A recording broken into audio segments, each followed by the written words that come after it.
The SITOP PSU8600 power supply system offers some specific options for implementing energy management in the overall system. The power supply system always saves a lot of energy because it has a high efficiency of 94%.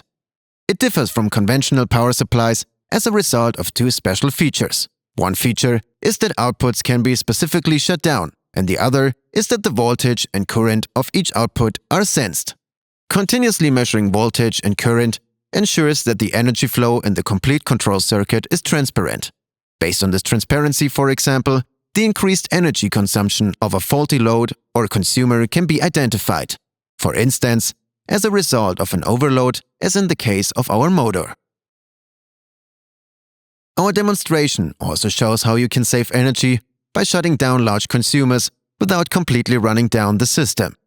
Using Profi Energy, part of the Profinet functionality, we can identify which outputs should be shut down during the non-operational period. Outputs 2 to 4 are shut down in our demonstration.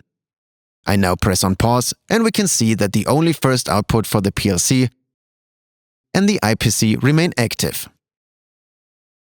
The demonstration has automatically switched over to the energy management faceplate. As default setting, the demonstration has a pause time of 10 seconds. However, we can change this using the editor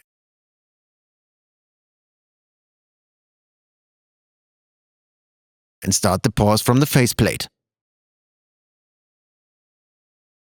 Here we can see how long the pause will still last. We can exit pause prematurely by pressing stop. It is important to mention Power Display P. Only 52 watts is required in the pause, as only the first output is active. The power increases if the other three outputs are switched on again. As you can see, this is about 120 watts.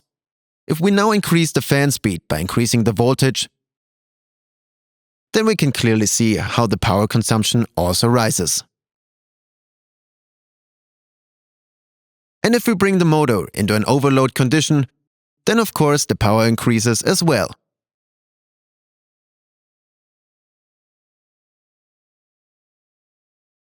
Using the PSU8600, we can also sense the energy that it required during operation.